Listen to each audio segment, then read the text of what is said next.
Madame, monsieur, bonjour et merci infiniment à vous de nous retrouver sur Equinox Télévision 10-12, le zénith de ce mardi 3 décembre 2019 avec la sortie hier de deux ministres du gouvernement camerounais, le ministre de la Communication René Emmanuel Sadi et le ministre de l'administration territoriale Paul Atangandi qui ont répondu à la surenchère politique menée par les partis politiques de l'opposition contre les élections municipales et législatives du 9 février 2020. On note simplement que là encore on s'interroge sur le rôle que joue Elecam dans le calendrier électoral au Cameroun. Est-ce que ce sont ces ministres-là qui doivent agir en ces termes? Est-ce qu'ils agissent là comme ministres de la République ou comme Elecam, organe chargé de l'organisation des élections? Est-ce que ces ministres-là agissent comme militants du RDPC? C'est la question qu'on peut se poser ce matin, madame, messieurs, puisqu'on se rend bien compte que la menace est réelle, la menace est claire sur l'indépendance d'Elecam, telle que tensée chaque fois par de nombreuses organisations de la société civile au Cameroun. Madame, monsieur, restez avec nous, installez-vous confortablement. Monsieur Bachou Chalamel est avec nous ce matin, bonjour et bienvenue. Bonjour, monsieur Eric Fopoussi Negou. Bonjour à tous les téléspectateurs. À votre suite, monsieur Eric Fopoussi, je vous répondrai comme Bertrand Russell qui disait: dans toute discussion, le plus délicat est de toujours faire la différence entre une querelle de mots et une querelle de fond. Voilà. C'est limpide. C'est limpide. Chalamel avec nous ce matin sur ce plateau. Querelle de fond, querelle de mots. À vous de voir, de choisir ce qui se passe actuellement au Cameroun.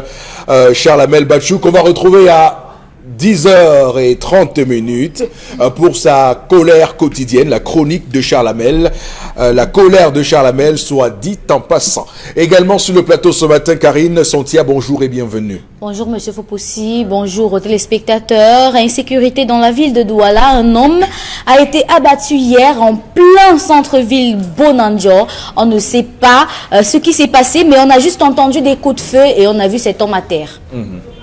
Voilà, on va en parler parce que c'est grave, ça pose le problème de notre sécurité au Cameroun. On ne peut pas, dans une ville comme Douala, se retrouver au Far West où une personne se fait abattre comme ça, sans que personne ne sache les tenants et les aboutissants. Donc on se pose la question, étant au Texas ici, le Far West, de voir comment les Camerounais peuvent se faire abattre dans un quartier comme Bonanjo. C'est quand même un quartier très sécurisé à Douala. C'est le quartier résidentiel, c'est le quartier administratif de la ville de Douala. C'est le quartier présidentiel, il faut aussi le dire, de Douala. Donc attention quand même à ce qui se passe pour nous autres et notre sécurité. Également sur le plateau ce matin, Bombok Bengan. Bonjour et bienvenue. Bonjour monsieur Fopoussi Negou, bonjour à vous chers téléspectateurs. Le journal, le quotidien Le Jour nous dit ce matin, en parlant de pénurie d'eau, que Bertois est en panne sèche. Donc il n'y a pas d'eau à Bertois. Voilà, pénurie d'eau. Oui, oui. Pénurie d'eau au Cameroun. Oui, oui, au Cameroun, où tous les départements portent le nom de cours d'eau. Et il n'y a pas d'eau à boire au Cameroun. C'est quand même une curiosité. C'est malheureux. Oui, oui. C'est malheureux, c'est triste. Pour ce pays, madame, monsieur, on va démarrer le programme de ce matin avec l'articulation première. Vous devez sans doute vous l'imaginer. C'est l'histoire du jour, contée par vous, Dominique Audrey Oyengelek. Bonjour et bienvenue. Bonjour Eric Fopoussi, bonjour aux téléspectateurs. Aujourd'hui, je vous ramène dans le quotidien d'une famille qui est à deux doigts de se disloquer. Papa André est en train de mettre sa femme et son fils quasiment à la porte. Son fils, âgé de 18 ans aujourd'hui, est en classe de terminale. Lorsque l'enfant est arrivé en classe de 3e, Papa André s'est rendu compte que son fils avait un amour un peu poussé pour les jeux, notamment le football. Et il a dû peser de tout son poids pour que son fils puisse avoir son probatoire. Arrivé en terminale, il se rend compte que son fils commence à zapper les cours, il préfère rester à la maison, va entre guillemets aux entraînements, toute la journée et sa femme en face était en train de soutenir son enfant parce qu'elle a dit à son mari, moi, mon enfant va jouer au ballon. Je ne sais pas pourquoi tu es contre ça. Le père a dit, oui, je ne suis pas contre le ballon, mais je veux d'abord que mon fils ait un niveau d'instruction quand même considérable. Non, la mère a toujours milité encore et encore pour qu'on laisse son fils jouer au ballon. Au point où elle a fait venir sa sœur pour que sa sœur parle à son mari et celle-ci a fini par partir de la maison avec son fils pour que celui-là y vive. Sauf que, à enlever l'enfant du cocon familial, l'enfant n'allait plus à l'école et passait ses journées dans des stades. Il voyageait, il allait dans toutes les villes, allait dans des championnats et autres. Et aujourd'hui, ce garçon est paralysé parce que lors d'un match, il s'est brisé la jambe. Ça fait 8 mois, notamment 8 mois, que cet enfant est alité. Et jamais son père ne s'est rendu à son chevet pour voir son fils.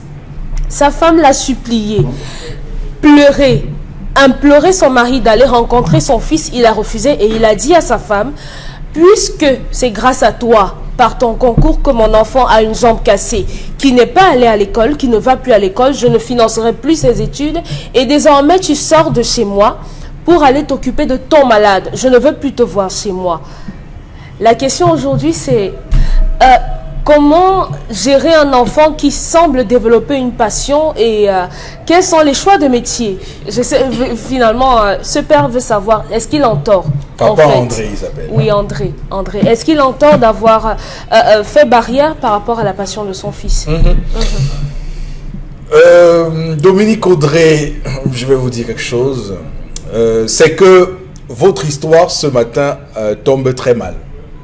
Parce que le football africain, depuis hier, subit une injustice terrible. C'est-à-dire que... Mais non, mais je vous le dis, Chalamel. Non, parce que elle parle de football ce matin et je veux dire que j'ai tout fait pour ne pas en parler.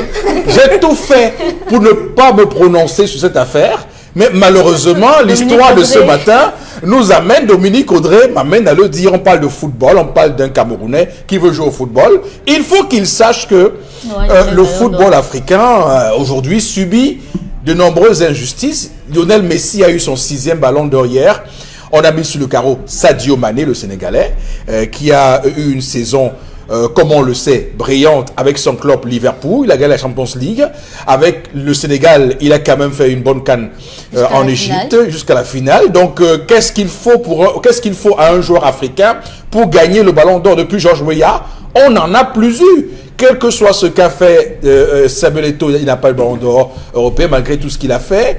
Drogba, même chose. Donc on est clairement dans un contexte où le football africain ce matin se pose des questions. Sommes-nous les accompagnateurs des Sud-Américains et des Européens sur les stades de football? Il faut que la FIFA nous dise ça une fois pour tous et qu'on comprenne que le football n'est pas pour nous et qu'on abandonne ces choses-là. Non, c'est un vrai problème. Il faut que... Bon, évidemment, je comprends ceux qui ne sont pas intéressés par le football, c'est normal, mais quand même il faut le dire parce qu'il y a de nombreux jeunes Africains, de nombreux talents qui aujourd'hui jouent parce qu'ils veulent devenir des très grands joueurs et atteindre le sommet du football mondial. Malheureusement, on se rend compte qu'il y a aujourd'hui une injustice qui perdure et qui est entretenue, comme je vous l'ai dit. Alors, sur la passion qu'est le football, je rappelle quand même que dans un contexte comme le nôtre, il faut le dire, le football désormais ne court plus les rues.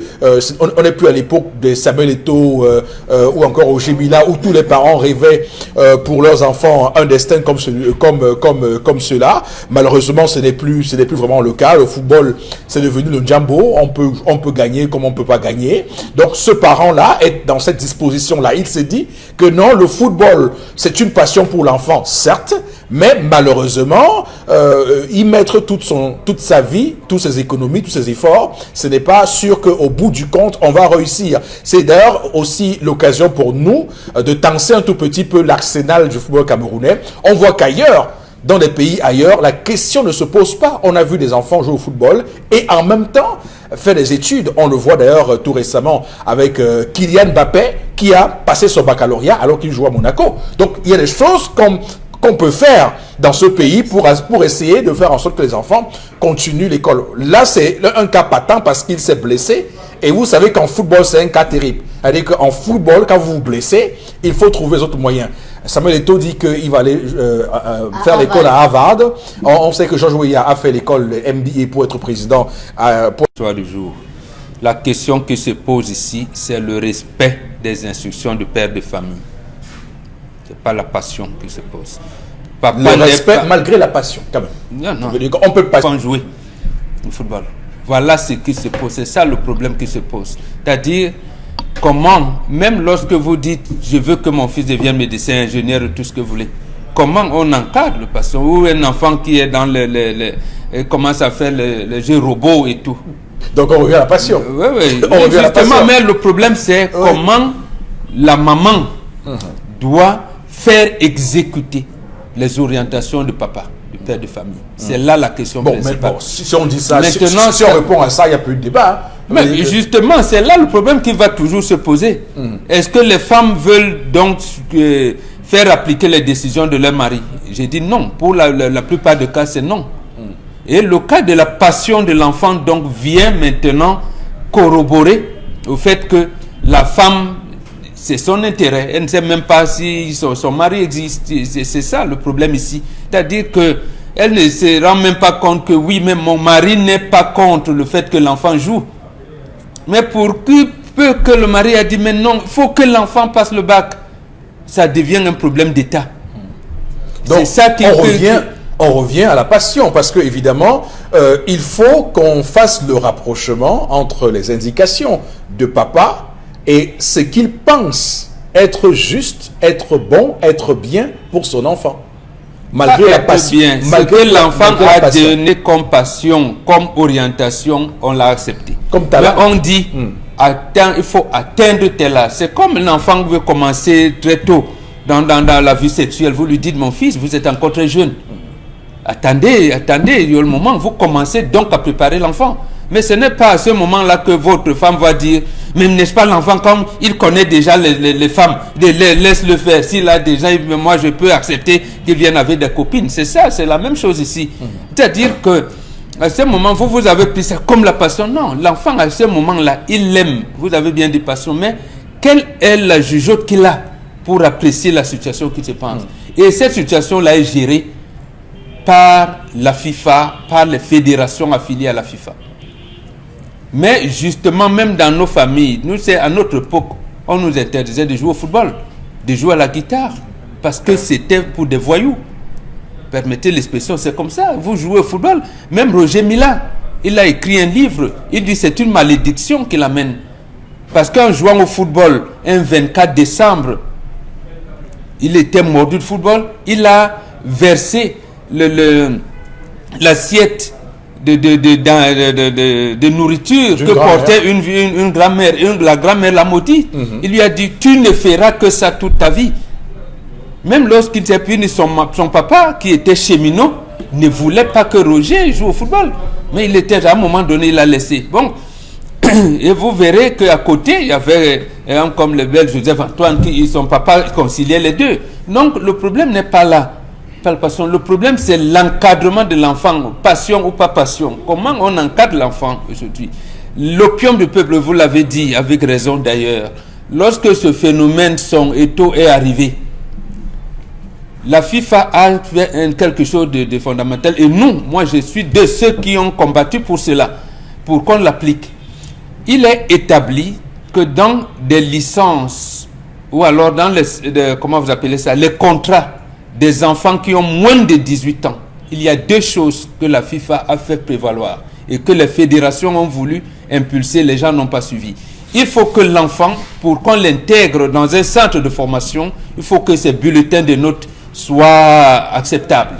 Premièrement, si cet enfant ne fréquente pas l'école, j'allais dire, ordinaire, et tout, il faudrait qu'on lui apprenne un métier, donc qu'il soit dans un centre de formation. Mais sauf que, je pense que ça a commencé, parce qu'il faut dire les choses comme ça, avec Iya Mohamed. Lorsqu'il arrive, il se trouve donc que l'État du Cameroun n'a plus de repères, n'a pas de choses à faire aux jeunes, à proposer des perspectives pour les jeunes. Au moment où il veut le faire appliquer pour des centres de formation, non, on laisse les enfants on commence à, je vais dire, le ministère en charge des sports commence à délivrer des agréments. Même lorsque la fédération ne valide pas, il te livre des agréments.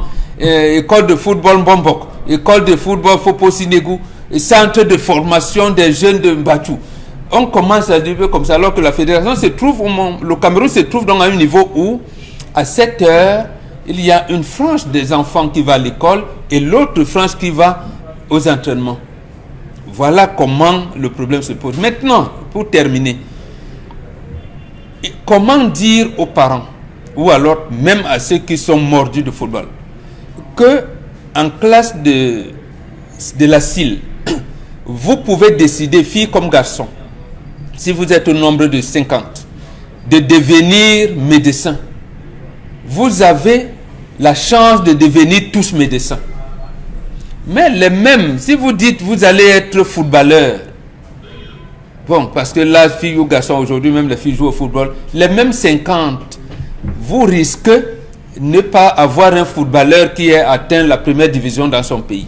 Ne parlons pas de football professionnel. Donc, c'est ce que nous autres, beaucoup de gens, s'évertuent à expliquer aux gens. Mais la réponse qu'on vous remettez, c'est que vous ne voulez pas que nous aussi on ait l'argent, vous ne voulez pas. Et vous avez vu, moi j'ai vu des parents qui venaient avec des faux agents de joueurs. À cette période ici, il y a de l'hiver en Europe. On dit, l'enfant va faire un test. On lui dit, l'enfant avec l'hiver, le test ne peut pas être concluant. Il faut attendre lorsque le championnat finit en mai, juin, en période d'été, l'enfant peut faire un test dans un climat à peu près semblable au sien. Peut-être le truc. Non, ils n'ont pas, ils ne comprennent pas. Et ils se sont lancés comme ça. Donc, je reviens pour dire qu'en fait, la passion de l'enfant, il faut l'encadrer. Parce que quand vous l'inscrivez à l'école à 3 ans et demi, vous ne demandez pas son avis. Et vous avez peut-être voulu qu'il devienne ingénieur. Vous allez lui dire, papa, je joue au football, je joue au basket. D'accord, vous lui dites, je ne suis pas d'accord. Mais ayez quand même le bac. Ayez d'abord le bac. Même John Léa, peut-être vous ne savez pas, Eugène John Léa, qui a été le directeur de cabinet du premier secrétaire général de l'OUA, Diallo Telly, terminé, il est entré à l'université après avoir été footballeur professionnel. C'est d'ailleurs lui qui a créé le syndicat de footballeurs professionnels de France, l'UNFP. L'UNFP. Donc, on peut concilier les deux pourvu écouter le parent. Alors, bon, donc maintenant, ce papa André, il est face à une situation où sa femme revient avec les jambes à la queue pour se rendre compte évidemment que c'est son mari qui avait raison après la fracture qu'a eu l'enfant. Qu'est-ce qu'elle doit finalement, qu'est-ce qu'il doit faire finalement? Il doit...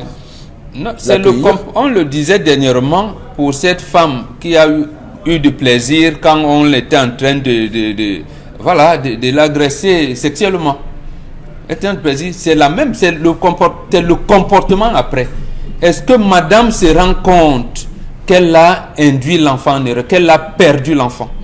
Il y a ça d'abord, parce que le papa veut qu'il soit deux pour orienter l'enfant. Qu'elle vient donc dire, chérie, je me suis trompé, mais notre enfant, vraiment, on ne peut pas. Mais qu'elle reconnaisse d'abord le tort, l'enfant. Parce que généralement, voilà les situations qui risquent de diviser la famille. D'accord. C'est qu'elle dise, chérie, je n'ai pas vraiment, excuse-moi, je pensais, je ne croyais pas. Et que le monsieur il vient prendre son fils et le prenne en charge. Charabel, qu'est-ce que vous allez développer ce matin? Monsieur Eric Fopoussi, un apprenti sculpteur, posa un jour la question à son maître en lui disant ou en lui demandant: quand est-ce que mon œuvre sera-t-elle finie? Et le maître lui répondit: lorsque tu pourras la contempler. L'œuvre en construction, c'est l'enfant. L'apprenti, c'est la mère. Le père, c'est le maître. Monsieur Eric Fopoussi.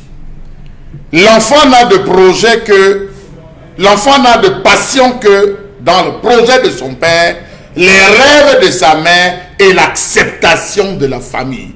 L'enfant est un brimborion. Monsieur Eric Fopoussi, un brimborion, un fruit non mûr qui ne pense pas. Je dis bien qui ne pense pas. Il est une œuvre en construction. C'est dans le monde des occidentalisés qu'on se bat à laisser la liberté à l'enfant de faire des choix, et des choix parfois qui se retrouvent à le bastonner, comme le mariage. Aujourd'hui, nous sommes passés à 400 demandes de divorce en Dokoti. Parce qu'on a laissé à l'enfant le choix de penser, on a utilisé des expressions comme s'il te plaît. Rendez-vous compte que la femme a fait preuve d'un machiavélisme méphistophélique, monsieur Eric Fopoussi. Oui, la femme a fait preuve d'un machiavélisme méphistophélique. Voyez jusqu'où elle est prête à entrer en guerre avec son mari. Elle dit, il aime le football. Le père dit non, ce n'est pas le moment. Laisse-le aller à l'école. La mère dit, c'est ton problème. Elle cherche l'alliance, monsieur Eric Fopoussi. Elle va trouver sa soeur. Elle complote de nuit et de jour sur le pauvre homme.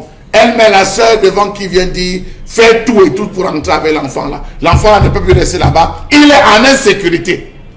Quelle peine, quelle douleur, monsieur Eric Fopoussi, pour un père de perdre son enfant.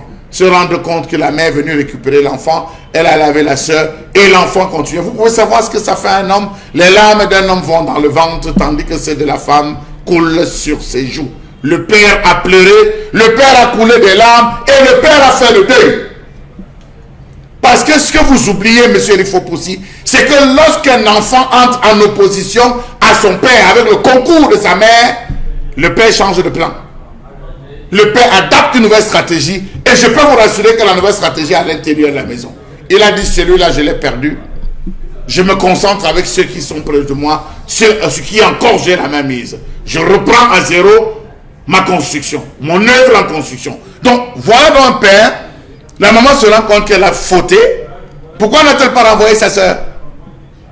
Pourquoi n'a-t-elle pas renvoyé sa soeur venir dire que, ouais, ton enfant là fait comment? Pardon, viens voir, beau-frère, viens voir. C'est la mère qui revient, parce que certainement elle s'est gâtée avec la soeur. La mère revient, dit que, voilà, l'enfant est monté, l'enfant est descendu. Le père n'a fait qu'agir, et je pense que le père est dans son droit, dans sa raison. Pour moi, je ne me déplace pas, je ne viens même pas regarder cet enfant, je le laisse là où il se trouve. C'est ça aussi, être un homme. C'est ça aussi, prendre une décision. C'est ça aussi, assumer les conséquences de sa passion. Parce qu'il a choisi sa passion. Il a écouté la voix des passions. Bien qu'on dit que les passions rendent folles, monsieur, il faut poser, c'est pas moi qui le dis, c'est un philosophe occidentalisé qui a dit les passions rendent folles. Les passions sont sans exception mauvaises. Voilà. Oui, Karine. Dans cette histoire, on a ce que beaucoup de jeunes vivent aujourd'hui. Le conflit entre la passion et la volonté des parents. Si ça ne dépendait que de mon papa, je serais en train d'utiliser une barre de craie dans une salle de classe. C'était pas ça ce qu'il voulait de moi. Mais je pense qu'aujourd'hui, il comprend pourquoi j'ai choisi ça. Mais ça n'empêche pas que tu sois enseignante aussi. Je le dis pourquoi. Parce que chaque parent a en son enfant un espoir. Et lorsque l'enfant n'arrive pas à concrétiser l'espoir de son parent, si vous échouez dans votre passion, c'est pour vous. Quand vous réussissez dans votre passion, la première chose que vous dites, je rends hommage à mon père. La première chose qu'on demande à votre père, il dit, je suis très fier de mon fils. S'il vous plaît, apprenez aussi à être désolé de votre enfant lorsqu'il échoue. Tout le monde fait des erreurs. Je dis, même nos parents font des erreurs. Même nos parents qui aujourd'hui nous donnent de l'éducation ont fait des erreurs. Mais jamais ils n'ont été abandonnés par leurs propres parents. Encore à plus forte raison aujourd'hui, votre fils est alité parce qu'il a fait un accident. Vous dites que vous êtes dans votre bon droit parce que vous avez lavé les mains sur lui. Lavez les mains sur l'enfant que vous avez mis au monde. Et même quand l'enfant est bandit, allez voir dans les prisons ce que les parents la font. Même quand on l'arrête et qu'il dit qu'il faut que l'enfant s'y écope au moins pour ce qu'il a fait le tour, s'il est allé très loin. Il finit toujours par partir en prison, donner à manger, donner des 500 francs, parce que, monsieur Fopoussi, l'enfant de quelqu'un, c'est l'enfant de quelqu'un.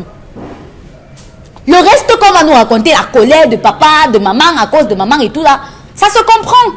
Mais l'enfant de quelqu'un reste l'enfant de quelqu'un. Aucun parent ne peut être là. Comme maintenant, il sait que son enfant a une fracture. Il va dire tout ce qu'il veut parce qu'il est un homme décisif. Mais quand il se couche, il ne dort pas. Quand il se couche dans son sommeil, il ne dort pas. Parce que il sait que si on soigne mal son enfant, le pied peut pourrir. On peut finir par amputer son enfant. Il va accepter qu'on ampute son enfant juste parce qu'il est en colère. Même Samuel Eto'o, sa maman n'a jamais voulu qu'il fasse le football. Bon, l'a dit. Ça n'empêche pas qu'aujourd'hui, sa maman soit la plus heureuse du monde. Ça n'empêche pas. Le football, moi, je soutiens un parent qui dit que même si mon enfant aime le football, il doit faire des études. Parce que pour moi, je me dis, à un moment donné, lorsque vous échouez dans ce que vous avez aimé, vous devez réussir dans ce que vous n'avez pas aimé. Sinon, vous êtes une mauvaise personne. Donc, ce papa, qu'il arrête son machisme, son rôle de papa, qui veut trop, oui, mais qu'il prenne ses responsabilités. Cet enfant reste son enfant. C'est compris. Oui. Décidément, vous avez une âme de chercheur. Hein. Vous savez de qui je tiens ça. Pour vous, Karine Santia. Dominique Odo, on termine avec vous ce matin. Moi, j'ai un problème avec les parents. Parce qu'il y a une... Commencez très fort. Oui, hein. il y a une catégorie de parents là qui estiment que... quand je dis Il y a une ça... catégorie là. Oui, une catégorie là. De parents qui ils se disent dans leur tête que quand je dis à mon enfant, tu ne fais pas ci, tu ne fais pas ça, tu ne sors pas là-bas. Et puisqu'ils sont là et que les enfants sont là, ils se disent que les enfants obéissent. C'est faux. Détrompez-vous. Parce que si vous êtes un parent qui met des barrières à votre enfant de quelque façon que ce soit, cet enfant-là va faire ce qu'il a envie de faire. C'est pour ça que je dis aux parents, ne soyez pas les ennemis de vos enfants. Soyez les amis de vos enfants. Il n'y a pas de la philosophie selon laquelle on ne dit pas... Vous allez faire sauter sur son siège. C'est le but. C'est le but. Carrément. La théorie selon laquelle on ne dit pas s'il te plaît aux enfants là. Je crois que ce n'est pas bien d'être impoli. Un parent qui ne peut pas dire bonjour à son enfant parce que c'est l'enfant. Un enfant qui ne peut pas dire s'il te plaît à l'enfant parce que c'est l'enfant. Sachez que votre enfant ne vivra pas toujours avec vous. Quand il sera avec les autres, comment il sera? Et les parents qui pensent ça veut simplement dire que leurs parents ont raté au-dessus. Parce que si votre parent ne vous a pas appris ça, forcément vous ne pourrez pas apprendre ça à vos enfants. La théorie des disciples, qui vous a dit que les enfants ne pensent pas? C'est quoi ces familles où vous êtes avec vos enfants, vous avez par exemple décidé de déménager et que vous n'allez pas avec vos enfants pour demander aux enfants comment est-ce qu'ils se sentent dans la nouvelle maison? Ah oui, chez les occidentalisés. Dominique, Oui, est-ce que vous imaginez un seul instant que les parents d'aujourd'hui ont été enfants hier? Oui. Et que eux aussi, ils savent que c'est qu'être enfant? Oui. Alors, mais pourquoi vous tenez dans ce type de raisonnement? Ça veut dire que eux aussi, les parents, vous faites comme si sont des parents. Non, les personnes qui nous aussi, on a volé 5 francs dans le porte-monnaie de maman. On a fait, papa a dit ne sortez pas, on est sorti par la fenêtre. On est. Donc, en fait, vous pensez ce que je dis, c'est que mes parents m'ont appris qu'un parent s'excuse avec des termes, excuse-moi, la dernière fois je t'ai parlé comme ça, j'étais pas contente. Ce n'est pas réducteur. Les personnes qui m'ont élevé... Les parents font ça tous les jours. Revenons à l'histoire du jour. Non, je dis ce que j'ai envie de dire. Oui, ça entre dans tout ça parce que vous estimez que les enfants, ça ne pense pas. Les enfants, ça ne décide pas. Vous avez mal compris. Lorsque vous prenez votre fille, vous l'inscrivez à l'école à 3 ans et demi, vous avez demandé son avis. Cet enfant n'a pas 3 ans, il a 18 ans. Non, je veux dire, quand son père l'inscrivait à l'école... On réfléchit déjà. C'est ce que je suis en train de dire. Oui, on réfléchit. On réfléchit. Et je ne suis pas sûre que quand cet enfant va se rétablir, il n'ira pas jouer. Si vous vous érigez en barrière contre ce que vos enfants veulent faire, vous aurez des ennemis. C'est pas là. Donc vous gagnerez. C'est pas là le problème. C'est pas là le problème. Oui, je le veux aussi. Je le veux aussi. Ce n'est pas là le problème. Justement, vous avez apporté l'histoire. Vous posez une mauvaise problématique. Quand les prémices sont mauvaises, la conclusion ne peut pas être bonne. Ma conclusion ne peut pas être la vôtre. Non, d'abord les prémices sont mauvaises. Selon qui? Selon vous. Selon votre histoire que vous posez. Vous prenez votre l'enfant n'est pas à nos position à ses parents là, justement là. Vous prenez vous demandez à l'enfant de désobéir Fopoussi, systématiquement à son père. Je ne demande pas à l'enfant de désobéir, je demande aux parents de respecter ce que les enfants veulent. Demandez l'avis de votre enfant d'abord. Votre enfant a son mot à dire parce que après tout, c'est sa vie. Vous n'êtes plus dans l'histoire. Bon, Puisque papa a dit joue au football. Papa lui a dit joue au foot, mais pas d'abord le ballon. Je ne peux pas comprendre les choses comme vous. Non, c'est vous qui avez l'histoire. C'est vous. Non, et Dominique, bon, une seconde. Pendant longtemps, prenez la parole. Vous faites des observations. On vous écoute totalement. Ensuite, Dominique Koné prendra la parole pour faire les scènes. On va l'écouter totalement. Je crois que c'est deux petites choses. Oui. Elle apporte son histoire. Et maintenant, ce n'est pas dans mon temps de parole qui va...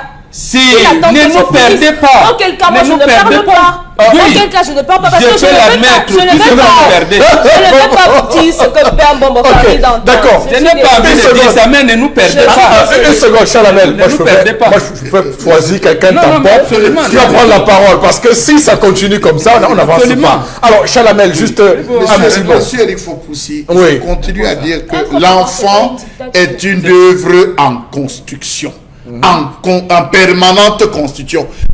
Le père, lorsque l'enfant naît, il donne un nom à cet enfant. Il a un projet qu'il envisage pour l'enfant. Il a une suite, monsieur Eric Fopoussi, logique. Mais est-ce que ça empêche qu'il discute avec lui, monsieur Eric Fopoussi, pour avoir ces sensations? Monsieur Eric Fopoussi,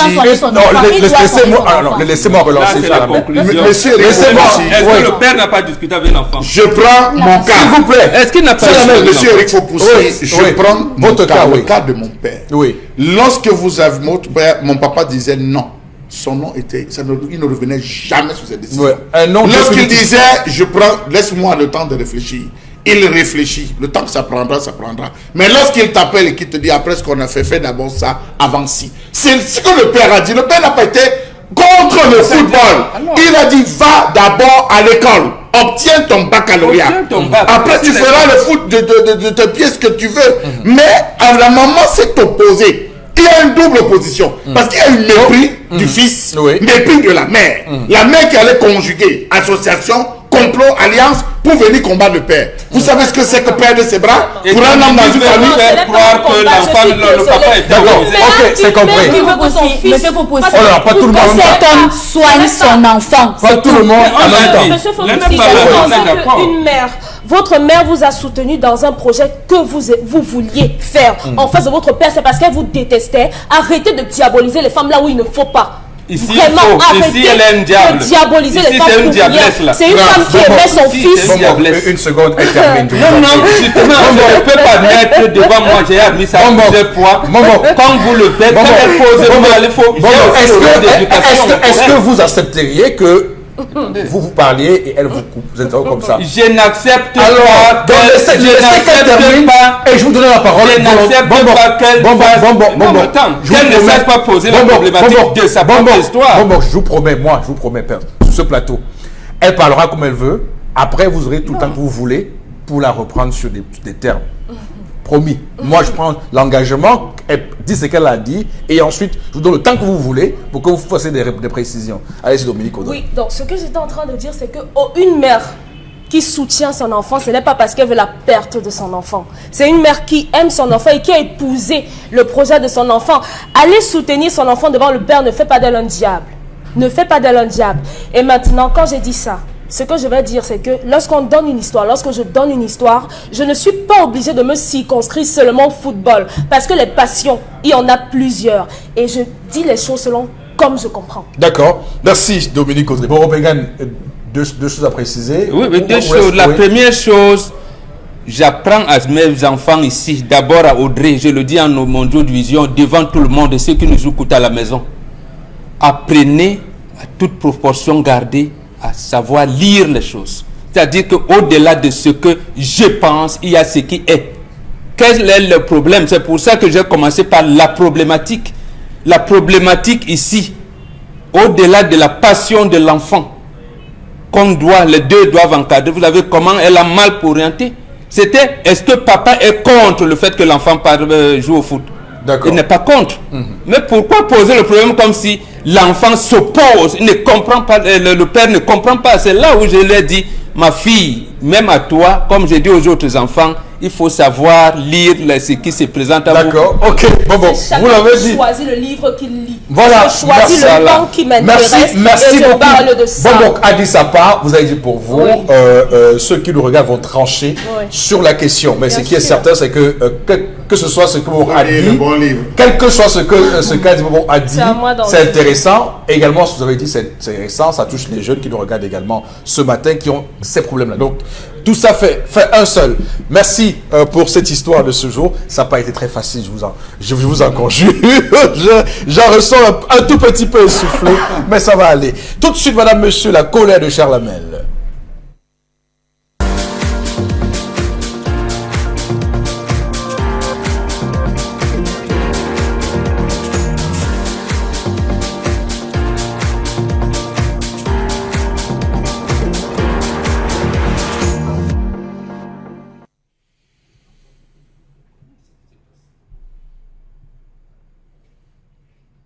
Je m'interroge ce jour sur la question du calvaire des gardés à vue et le droit de cellule au Cameroun.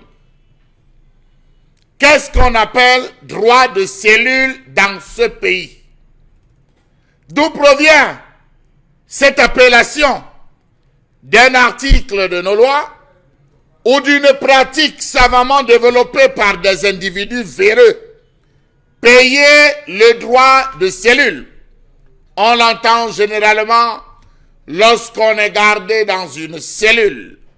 Il y a dans toutes les cellules un chef à qui il faut reverser ce qu'on appelle des droits.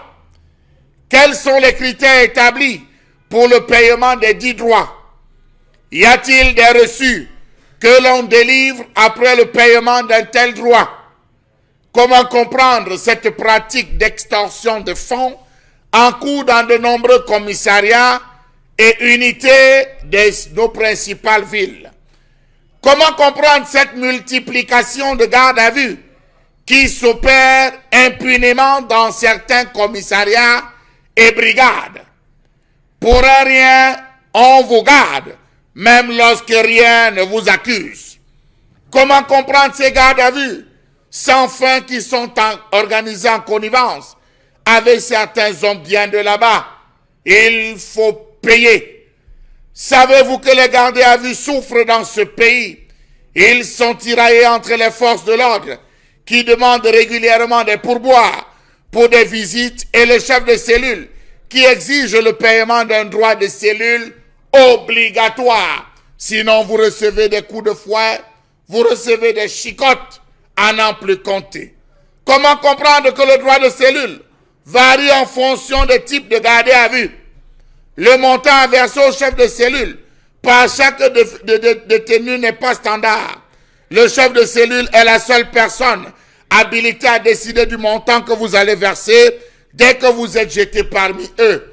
Et cela dépend aussi du motif pour lequel on vous a gardé. Dans certaines cellules, le coût varie entre 1000 et 10 000 francs CFA pour certains endroits. Lorsque vous entrez, si vous êtes un bobo, on peut vous demander jusqu'à 20 000 francs comme droit de cellule. À quoi cela servira-t-il? 3 points d'interrogation, 4 points de suspension à la ligne. Comment comprendre que toutes les personnes objet d'une plainte soient systématiquement gardées en vue dans la cellule avec droit de cellule exigé? Comment comprendre cette imagination diabolique des fonctionnaires véreux pour un impôt de tortionnaire? Savez-vous qu'une partie de l'argent reçu par le chef de cellule est remis dans certaines unités à certains chefs de poste ou collègues véreux? Qu'advient-il de ceux qui ne payent pas les droits de cellule? Allez savoir pour vous rendre compte qu'ils subissent les pires misères. Droit de cellule, quand il nous tient, était-ce un droit établi au niveau du ministère de la Justice? Était-ce un droit établi dans les différentes unités, brigades de gendarmerie et commissariats de police? Toutes ces questions, on se les pose. Mais en attendant, à l'heure où je vous parle, il y a quelqu'un qui est en train de payer les droits de cellule quelque part. Alors, la question des droits de cellule ou du droit de cellule me fait penser à tous ces Camerounais qui ont subi justement les affres d'avoir séjourné pour un temps relativement court ou relativement long dans une cellule d'un commissariat ou autre au Cameroun. Je dis, j'ai une pensée pour ces personnes-là, surtout pour ces personnes qui ont eu le malheur, la malchance de se retrouver en cellule ou bien de se retrouver interpellé un vendredi et de se retrouver en cellule alors qu'on devait gérer leur affaire jusqu'à lundi matin. Ils ont dû passer tout un week-end en cellule. Je pense à toutes ces personnes-là ce matin parce que ce n'est pas très agréable, ce n'est pas du tout agréable cette situation au Cameroun, et cela rejoint d'ailleurs ce que nous dénonçons ici tous les jours sur ces choses qui sont mises en place et qui sont des abus pour les Camerounais, des abus des droits de l'homme, de leurs droits élémentaires, des droits qu'ils ont en réalité. Donc il y a comme, on va le dire clairement comme ça, les poches qu'on fait à ces gens-là. Bon, Bengal, quelle est votre lecture ce matin? Deux choses. C'est la première, pour arriver au développement de Charles Hamel. Est-ce que c'est ce qu'on appelle le déni de droit? Puisque nous avons hérité de l'administration coloniale française, la corruption et la répression, nous les avons traduits à tous les niveaux. Deuxième chose, il me semble qu'il n'existe nulle part dans les textes de la République quelque chose qui vous dit, lorsqu'on vous met en cellule, vous devez payer les droits, puisqu'on peut vous arrêter pour dépôt comment ils appellent souvent ça, vagabondage nocturne, défaut de présentation de la carte d'identité, ou même, j'allais dire, agression, ou tout ce que vous voulez. Donc, lorsque vous êtes en cellule, vous êtes en garde à vue, est-ce que le lendemain, lorsqu'on passe, l'enquêteur vous prend, vous dit, vous avez fait une journée ou deux, on vous libère, on vous dit, vous devez payer tant. Il y en a même à qui on exige, et les papiers hygiéniques, et l'argent, et le savon, et un seau. C'est pourquoi, c'est des abus que nous avons introduits nous-mêmes dans notre vécu quotidien, et nous nous sommes accommodés au point où on estime que c'est normal, que ça devient normal en tout ça. Et les Camerounais souffrent en silence. Oui, ils souffrent en silence, mais je veux dire, ils ont intégré. Quand les Camerounais vous disent, par exemple, pour ce cas précis, mais on va faire comment? Le on va faire comment là signifie que faisons seulement ce qu'on nous demande de faire. Donc on ne peut même pas penser un seul instant qu'on peut se lever contre un tel abus.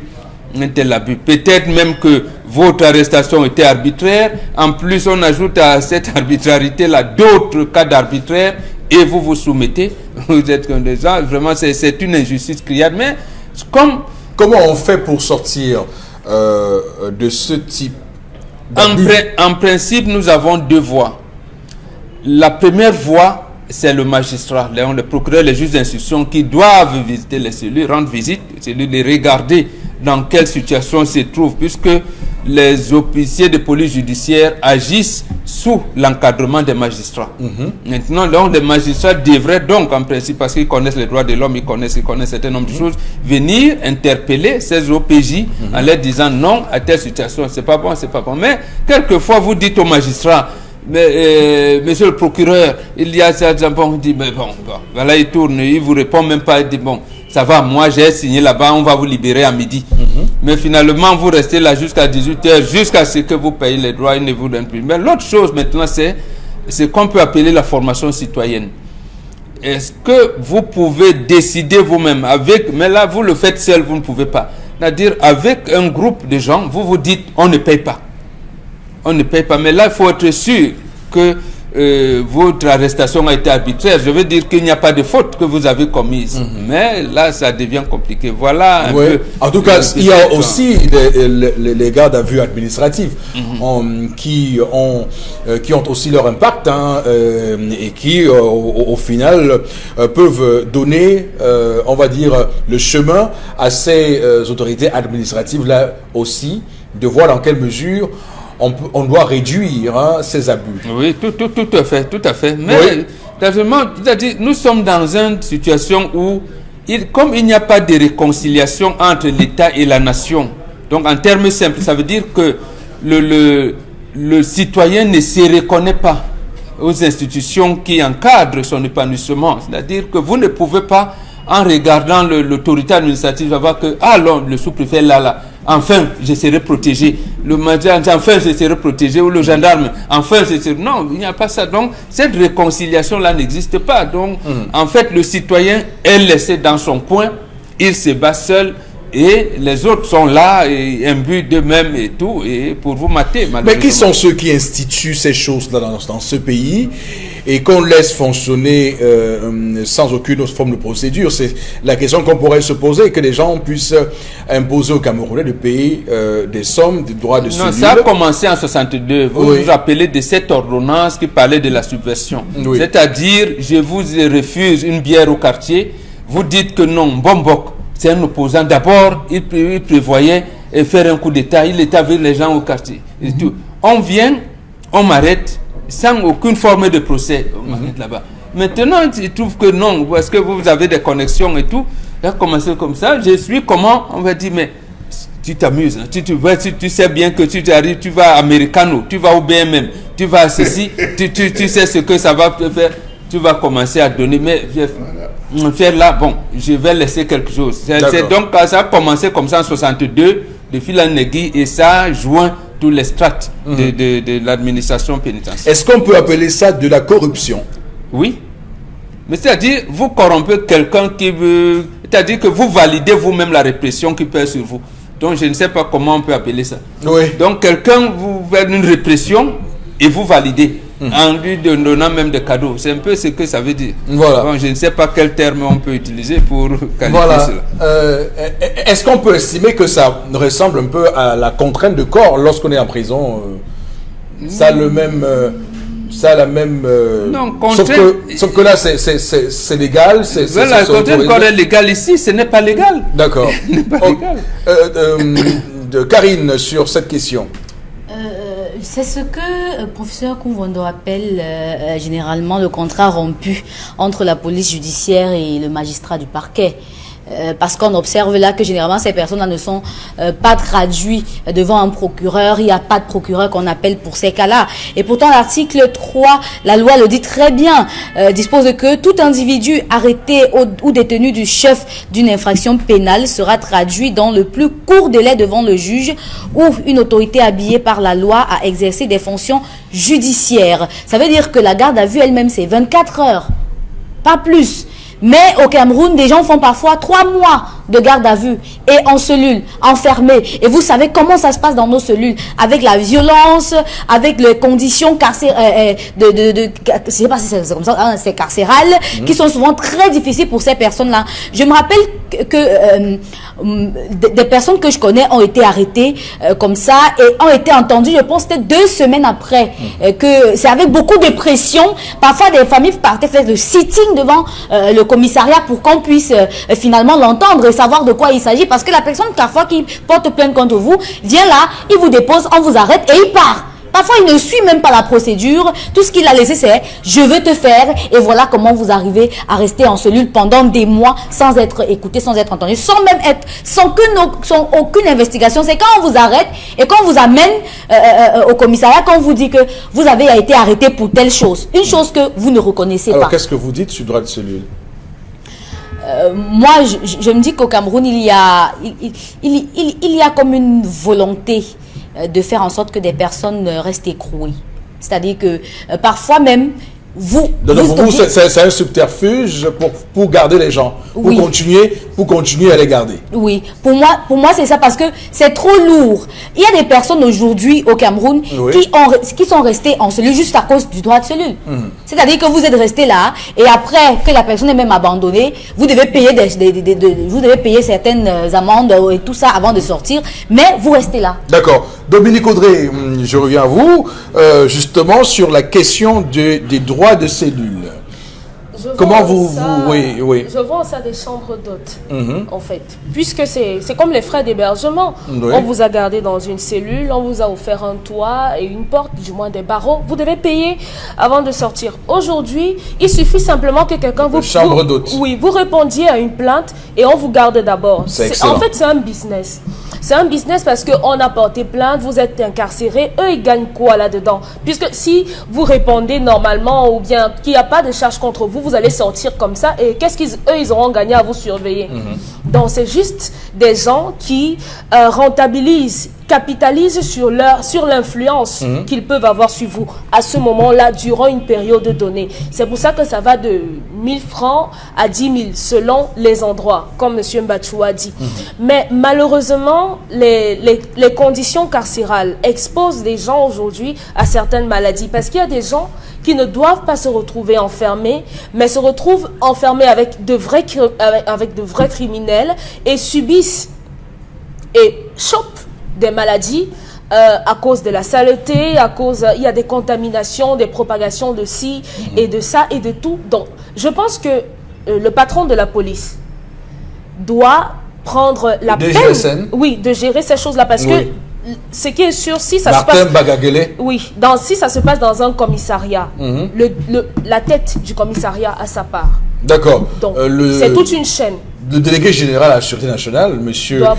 Martin Banga-Ngele. Rappeler à l'ordre. Ok, évidemment. Bon, bref, il y a tellement de responsables de la gendarmerie aussi.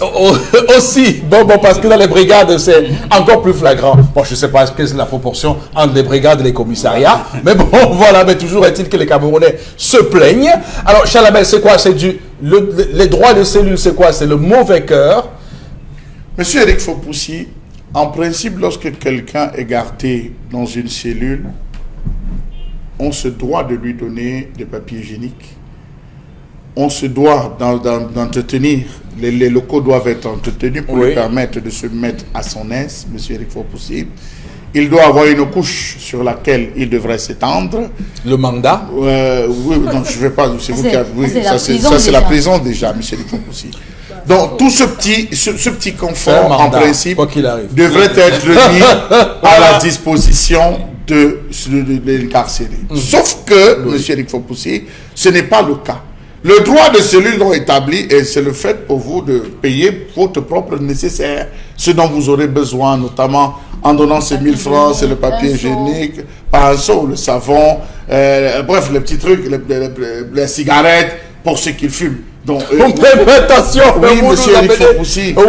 Si la cigarette pour ceux qui fument, les gars fument dans les cellules. Ça, je ne vous l'apprendrai pas, monsieur Eric Fopoussi. On envoie les policiers à l'acheter. Lorsque le policier pas acheté, c'est la commission. Ils envoient les policiers.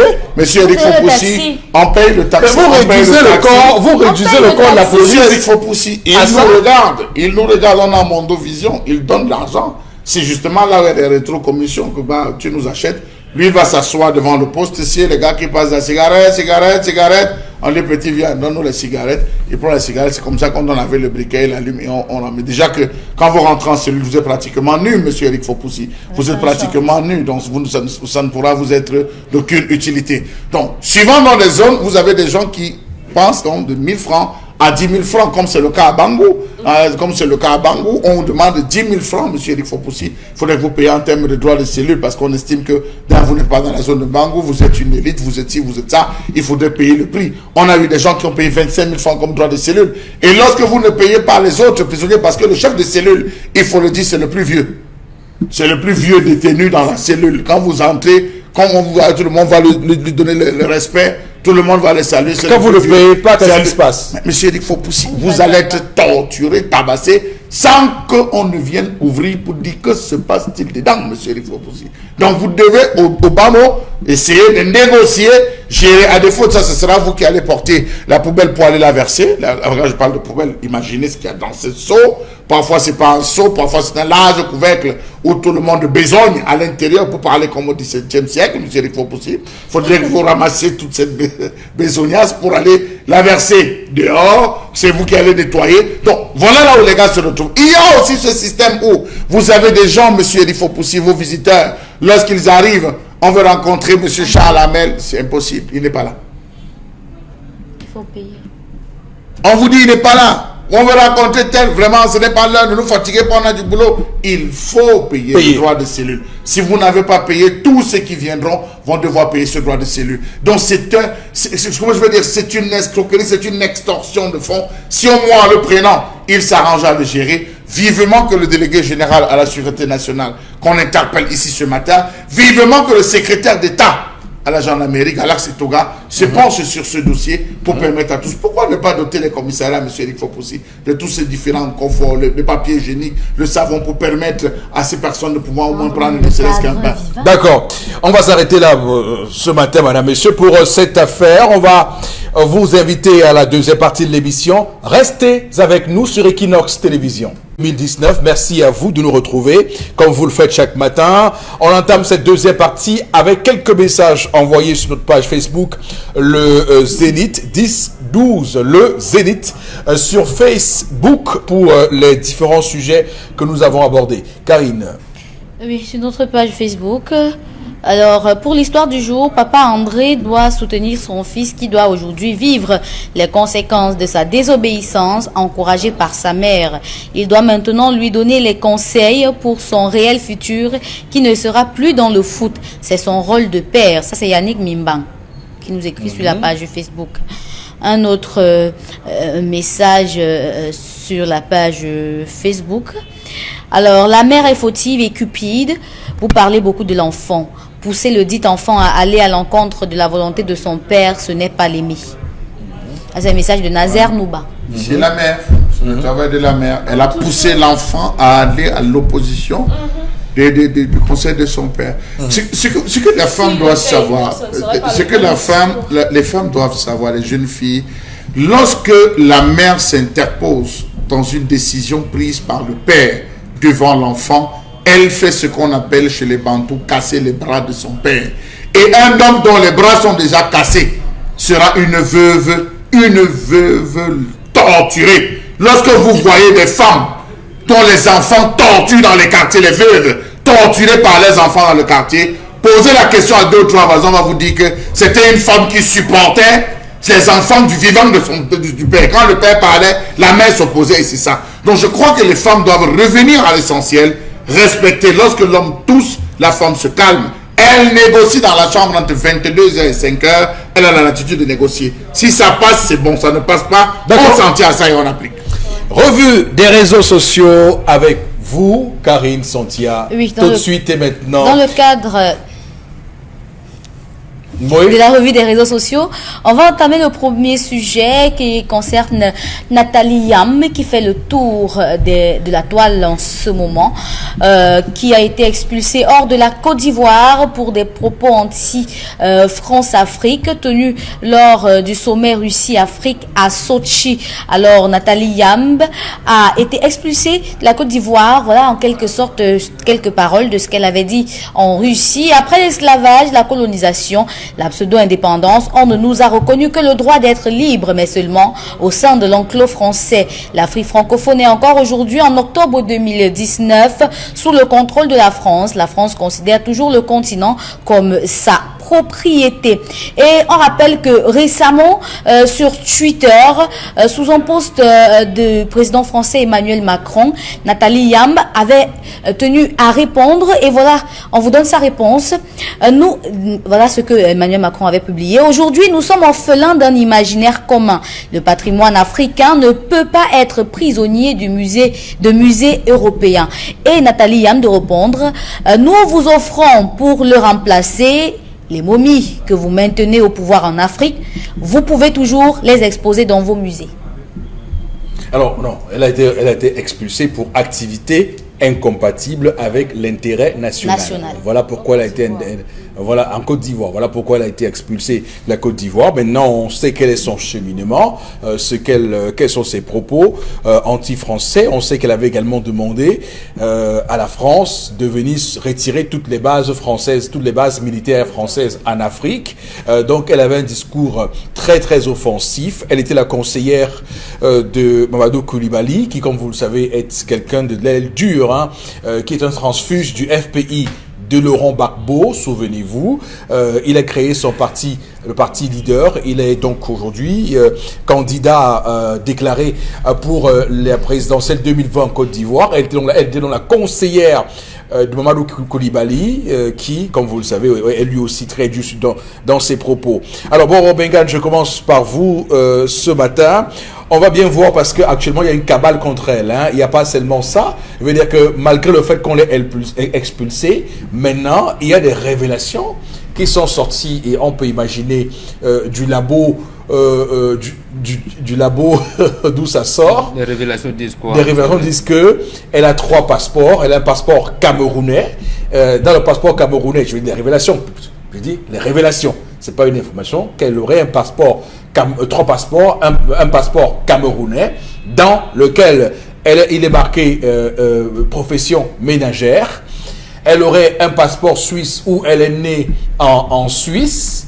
Elle aurait ensuite une carte de séjour en Côte d'Ivoire qu'elle a reçue alors qu'elle n'a jamais été, on se dit qu'elle n'a jamais été ivoirienne, du moment où elle travaillait dans une compagnie de téléphonie mobile là-bas. Vous avez vu les informations qui arrivent. Et donc on dit, les révélations expliquent qu'elle n'aurait jamais elle n'aurait jamais pu être ivoirienne et donc être militante d'un parti politique. Donc les révélations disent que elle a fait un triple mensonge, triple faux, faux écriture de faux. Donc il y a des choses comme ça qui sortent et on est en train de la peindre comme étant une criminelle de dernier plan. L'étau se referme sur elle actuellement. Bon, d'abord, première chose, puisque vous commencez par là, je commence par là aussi. Tous ceux qui ont le passeport au Cameroun depuis un moment donné, c'est le passeport SEMA qu'on délivre. Et dans ce passeport SEMA, il n'est marqué nulle part profession. Allez regarder vous-même, vous allez remarquer ça. Donc ça, c'est déjà faux. Donc, c'est déjà faux. Regardez, moi je n'ai pas de passeport depuis la main, je sais. Vous déconstruisez ça. Oui, absolument, c'est déjà faux. Vous ne pouvez donc pas avoir un passeport camerounais. Maintenant, qui est d'abord, c'est le passeport SEMA, que regardez, on a mis profession quelque part. Allez regarder. Vous avez raison. Allez regarder. Je me rappelle ça, c'est déjà faux. Dans mon passeport, il n'y a pas de profession. C'est pas marqué, il n'y a pas de profession nulle part. Donc c'est faux. Donc comme on peut fabriquer d'autres choses et d'autres. Nettement, elle est de père camerounais et de mère suisse. Ça, au moins, on ne peut pas le nier. Donc, et ce n'est pas la première fois. Elle est en Côte d'Ivoire depuis des années. On sait, ça veut dire également que la police ivoirienne et la préfecture de police en question qui s'est chargée de cette enquête n'a pas trouvé d'éléments palpables depuis le jour qu'elle est venue. Aujourd'hui, non, il faut dire les choses. Mais la raison principale, au-delà de la raison officielle, ou alors ce qui encadre la raison officielle, c'est ce qu'on appelle activité incompatible aux intérêts nationaux, avec l'intérêt national. Voilà. Activité incompatible avec l'intérêt national. Mamadou Coulibaly, à l'époque où il est au Front populaire ivoirien, étant président de l'Assemblée nationale de Côte d'Ivoire, il était d'ailleurs venu au Cameroun pour commencer à mobiliser les intellectuels camerounais pour sortir du franc CFA. Lui n'a jamais caché cette orientation-là depuis octobre 2000 au moins. Avant, il le faisait. Mais depuis octobre 2000, quand Gbagbo... C'est un professeur. Oui, professeur d'économie. Lorsque quand Laurent Gbagbo a professeur agrégé, je pense. Oui, professeur agrégé d'économie. Il était professeur agrégé, je pense, à 27 ans. Donc, voilà, donc c'est un brillant. Non, il est très brillant. Voilà. Donc, lorsque Gbagbo a pris le pouvoir, il est resté 3 personnes. D'abord, son épouse, Afinguessan, et lui, qui dirigeaient le parti. Parce que à ce moment-là, il y avait Dakouri Tablé avait fait cause pour le camp adverse, il était parti. Donc, je parle pas de Dakouri Tablé qui était gouverneur de la Banque ouest-africaine, son frère aîné. Donc, il est resté là, il a commencé à mobiliser. Et chaque fois, même au sein du clan Gbagbo, on disait c'est les durs. Avec Madame Gbagbo, c'est les durs. Donc, en fait, certaines inscriptions disent que à l'époque, il avait suggéré que l'on gère le dossier Ouattara à l'époque quand Gbagbo est président. Autrement qu'il a été géré. Oui. Autrement qu'il a été géré. Et tout à fait. Donc, moi, je ne suis pas loin de cette option-là. Donc, oui. Donc, en fait, en 2004 notamment, M. Mamadou Koulibaly, à l'époque encore président de l'Assemblée nationale, est considéré comme le chef de file de ceux qui développent le sentiment anti-français. Or, ce n'est pas vrai. Il a fait toutes ses études en France. Il n'a pas... Le problème pour justement ce que vous dites là, pourquoi on manipule de cette manière? Parce que la France n'a jamais admis qu'un nègre puisse avoir une réflexion qui lui est propre. Et surtout, si cette réflexion-là porte atteinte à l'encontre des intérêts. D'abord, Oumniobé, c'est pour ça. Lorsqu'il a dit pourquoi la France a écrit dans les accords de tutelle aidés par les États-Unis le bout de phrase suivant: elle l'administrera comme partie intégrante du territoire français. Il leur a dit mais non, nous n'avons jamais été une colonie de France, vous ne pouvez pas nous administrer. Et voilà comment on vous dit ah, c'est des communistes qui n'aiment pas la France, alors que chez eux il y avait un parti communiste. Hein. Donc voilà. Mais quand on a écouté son discours à Sochi, au sommet Russie-Afrique, c'était un discours, la vidéo a été abondamment partagée, d'un courage suicidaire. Ça veut dire que je m'étais dit, qu'est-ce qui va lui arriver après? Et la machine, le rouleau compresseur est en train de se déployer sur elle actuellement. Ça traduit donc l'autre côté du discours d'Emmanuel Macron. Quand il dit que ceux qui veulent sortir de France française peuvent même, de France CFA peuvent même sortir maintenant, ça veut donc dire que c'est faux. C'est-à-dire que le président français, en le disant, il veut voir si les chefs d'État africains, et ils le savent. Et vous avez vu le comportement du président ivoirien. Dès qu'on a créé l'ECO, il est allé en France à l'Élysée en lui disant que non, ne vois pas les choses comme ça là. Moi-même, je suis là. Je préserve les intérêts de la France. Donc, ECO, c'est juste pour montrer, pour tromper le peuple de l'Afrique de l'Ouest, mais en fait, c'est pour contenir les intellectuels, pour empêcher que même moi-même, je suis là. Et quand il y a donc quelqu'un qui est à côté de Mamadou Koulibaly qui vient avec ça, ça pose des problèmes. Maintenant, je termine. Voilà le peuple de Côte d'Ivoire. Peut-être vous ne le saviez pas. Toundiang Pouemi, quand on le dit, lui, il a été admis en Côte d'Ivoire. Il a enseigné d'abord là-bas avant de venir au centre universitaire de Douala. Douala, ici, oui. Voilà. Et regardez le professeur Niamsi. Recruté par... Voilà. Cameroun. Voilà, il est le bras droit de Guillaume Soro depuis des années. Voilà une autre Camerounaise. Il y en a d'autres, les Henriette qu'on peut citer, qui étaient du côté de Babo. Voilà au moins un peu. Et c'est d'ailleurs au Fouet-Boigny qui avait fait nommer Amadou Ampatemba, ambassadeur de Côte d'Ivoire à l'UNESCO, qui lui n'était pas ivoirien. Donc voilà au moins, c'est ce pays qui sait accueillir l'Afrique. Et surtout les têtes. Imaginez une seule seconde des étrangers autour des hommes politiques camerounais comme conseiller, parce qu'elle est quand même la conseillère. Elle est même vue comme la numéro 2 du parti leader. Hein. Oui, absolument. Elle est vraiment... Donc imaginez-vous un tel scénario au Cameroun. Les gens crieront au scandale dans ce pays. Hein. Il faut quand même aussi saluer la Côte d'Ivoire pour cette ouverture d'esprit. Pour cette ouverture d'esprit. Alors, Charles-Abel, vous suivez aussi cette affaire, Nathalie Yamb? Monsieur Eric Fopoussi, je suis plutôt scandalisé que les descendants des grabataires n'aient rien appris, monsieur Eric Fopoussi. Les descendants des grabataires que nous sommes n'ayons rien appris de ce que la colonisation aura laissé en nous, de ce que l'esclavage et tout aura laissé en nous. Je m'inscris largement dans l'école qu'est en train de développer Nathalie Yamb ces moments, avec ses propos que je trouve très polis, que je trouve très raffinés, même à l'endroit. Elle est très polie, parce que s'il fallait tenir des propos un peu plus durs, je crois que je trouverais des mots, M. Eric Fopoussi, qui iraient avec ce que nous vivons. Je crois que ici, là, elle est entrée en guerre avec les sous-préfets d'outre-mer, M. Eric Fopoussi, qui sont maintenus, il faut le dire, maintenus sous perfusion et sous glucosé, M. Eric Fopoussi, de ce pouvoir qu'ils aiment bien, en partageant et en dilapidant les richesses. Qui va l'accepter? Qu'est-ce que l'Afrique a? Qu'est-ce que nous avons, M. Eric Fopoussi? Le livre?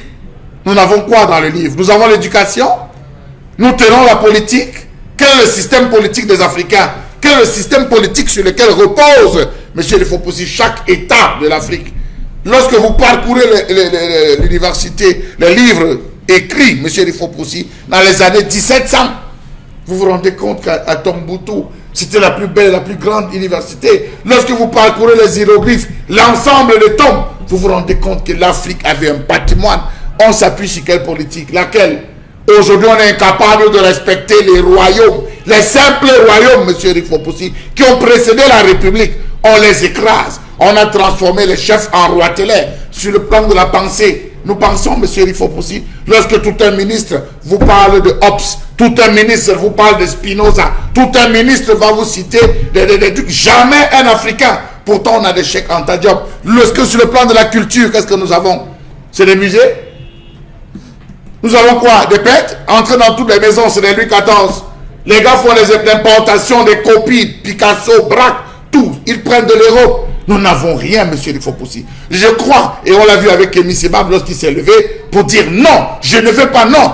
Quels sont les premiers à le lapider? C'est les bras armés de ces sous-préfets d'outre-mer. Donc elle ne peut que le subir, M. Rifopoussi.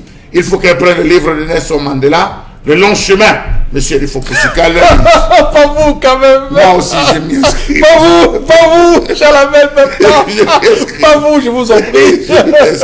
Parce que vous avez percé l'abcès et vous allez continuer à nous faire accuser de beaucoup de choses. Alors, je voulais juste rappeler quelque chose avec Emmanuel Macron, ce tweet, parce que les Camerounais ne se rendent pas compte de l'affront que Nathalie a fait. Oui, en répondant à Emmanuel Macron, parce que qu'est-ce que Macron dit? Il dit aujourd'hui nous sommes hors feu l'un d'un imaginaire commun, le patrimoine africain ne peut pas être prisonnier de musées européens. Ce tweet-ci arrive dans un contexte où la France est en train de rapatrier les œuvres d'art, de restituer les œuvres d'art. C'est au Bénin qu'elle a restitué. Même au Sénégal, il y a l'épée, au Sénégal plutôt. Elle a restitué l'épée, au Bénin aussi. On est en train de revendiquer, M. Eric Fopoussi, la figure de Proust, de Tanguay, de Belle on est en train de revendiquer cela depuis longtemps. Vous avez le musée de Tervuren qui a plusieurs objets d'art, vous avez le musée du Quai Branly, vous avez le musée, M. Fopoussi, du Vatican, et je le dis à Mondovision, vous avez le musée du Vatican qui détient plusieurs objets d'art du peuple africain et notamment du Cameroun. Le Vatican doit le rendre. C'est que c'est les œuvres d'art qui ont été pillées et spoliées. Pillées, monsieur, oui, pillées et spoliées, ça n'a pas été donné. Voilà, ça a été pillé et spolié. Il faut qu'il restitue cela. D'accord. Donc, qu'est-ce qu'elle répond? Elle dit, nous vous offrons pour le remplacer, ce patrimoine qu'ils vont perdre là, pour remplacer justement les objets d'art qu'ils envoient en Afrique, nous vous offrons pour le remplacer les momies que vous maintenez au pouvoir en Afrique, vous pourrez toujours les exposer dans vos musées. Ça, c'est la réponse de Nathalie. Elle est polie. Non, bon, elle est polie. Vous imaginez l'affront? Et ce que Béguin disait, ça veut dire que l'indigénat n'a pas droit à la parole, n'a pas droit à une réflexion autonome. Nous sommes clairement dans cette matrice, dans ce registre-là, et il faut bien voir. Nous savons que les momies, c'est en Égypte, ça, non? Les sarcophages, où on momifie les cadavres, vous savez. Quelle est la plus grosse peine que vous pouvez donner à un enfant? Que cet enfant grandisse. C'est-à-dire que c'est 3 générations qui ont grandi en lisant Rémi, en appelant avec des expressions occidentalisées. On a dénaturé la quintessence même de l'éducation africaine aujourd'hui. Aujourd'hui, vous avez des enfants qui vous regardent. Vous avez des enfants qui vous tutoient. Vous avez des enfants qui sont d'une insolence à nul autre pareil. On s'est éloigné de cette Afrique ancestrale. On a dénaturé littéralement l'Afrique. Les systèmes politiques, M. Rifopoussi, partez chez les Bamoun, je ne cesse de vous le dire. Quand vous arrivez chez les Bamoun, il était prévu que le roi règne pendant 7 ans. Lorsqu'on prend un roi, on l'installe au pouvoir. Tout le peuple cotise le sel. Chacun avec le fonangon qui passe, on prend le sel, on met dans un sac. On va faire un pain de sel. Lorsque ce pain de sel finit, M. Eric Fopoussi, ça suppose que le mandat du roi accordé au peuple est fini. N'est-ce pas là un exemple de démocratie? Ils sont venus dénaturer tout ce que les Africains avaient. On avait la réunion du vin blanc. Voilà. On avait les réunions du vin blanc où pour sceller les amitiés, chaque village se rencontrait et échangeait le vin blanc. Ils sont arrivés avec le principe avec ces différentes expressions qui ont fini par tuer l'Afrique. On a séparé avec les territoires. Les femmes sont au Gabon, les femmes sont en Guinée, les femmes sont au Cameroun, les femmes sont... Non mais attendez, monsieur Rifo. Ok, d'accord. D'ailleurs, Cheikh Anta Diop fait un rapport clair entre le royaume Bamoun et les royaumes d'Égypte, avec évidemment la symbolique du serpent à deux têtes. Il rappelle ça dans son livre Cheikh Anta Diop, et ça montre que l'histoire récente d'ailleurs du royaume Bamoun nous montre des faits. Il y a l'écriture Chemoun, l'écriture Bamoun. Il est même plus loin. Voyez, il a demandé à ce que ce peuple, le peuple saint égaré, se rencontre. Vous avez les Bassars au niveau du Sénégal, vous avez les Bassaris au niveau de Libéria, vous avez les Bassars dans cette partie. Le peuple Bassar, le plus grand peuple, monsieur Eric Fopoussi, ils ont été par les faits de l'histoire et la colonisation séparés et divisés. Donc il faudrait qu'on reste. Je crois que Nathalie Yam, je vous le dis, elle a été très polie en le disant, monsieur. D'accord. Dominique Audrey. Je crois qu'on devrait avoir des Nathalie Yam qui se reproduisent un peu partout. Peut-être à travers des personnes qui pensent comme ça, qui luttent pour la démocratie, les droits de l'homme, elle est contre les bases militaires françaises en Afrique. Si on en a comme ça un peu partout dans tous les pays, ça fera du bien. En Côte d'Ivoire, les étrangers peuvent faire la politique, mais n'ont pas le droit d'être président de partis politiques. Oui, ça c'est la seule restriction. Et en ce qui concerne Nathalie Yam, je crois que l'expulsion, c'est le moindre mal. Même si j'ai lu un article où on explique les circonstances de son expulsion, elle ne savait pas où elle allait et tout, et un certain nombre de choses. C'est ça qui est un peu dangereux. Dangereux parce que moi j'ai peur que sa vie soit en danger. Elle dans son pays, en Suisse. Oui. Elle a montré. Oui, elle est camerounaise et suisse. Son père est camerounais, sa mère est suisse. Donc, il y a clairement dans ce dossier beaucoup de choses qui se jouent.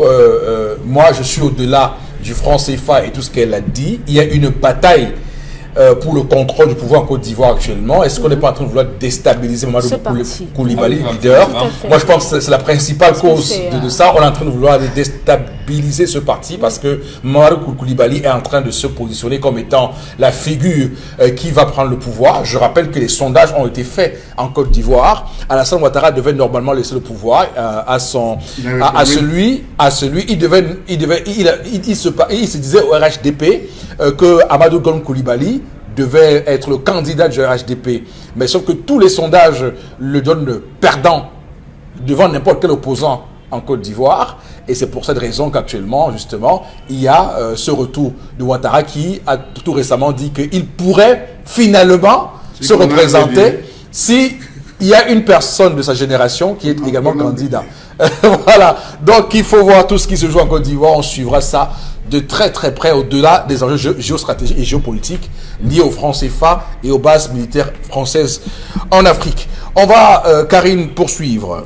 On parle cette fois de la sortie des ministres d'hier, le ministre de la Communication et le ministre de l'Administration territoriale, pour fustiger les prises d'opposition des partis de l'opposition en rapport avec le double scrutin de 2020. Le ministre de la Communication a rappelé, dans ce discours-là, qu'il s'agit de la surenchère, que ce discours sonne comme du chantage de ces partis-là et qu'il y aurait même quelques suspicions des implications étrangères. D'accord. Bon, une sortie comme celle-là du ministre de la Communication, renforcée par le ministre de l'Administration territoriale, comment on appelle ça? De rendez-vous manqué, ou alors communication ratée. Ça ne servait à rien de faire ça? Ça ne servait à rien. Et justement, ça vient encore en rajouter au clivage qui existe au sein du RDPC. Que, en fait, c'est pour ça que je vous parle depuis un moment donné de l'impasse. Nous sommes dans une situation de l'impasse politique. On ne sait pas, le gouvernement, le RDPC et ses alliés au gouvernement ne savent pas par quel bout prendre.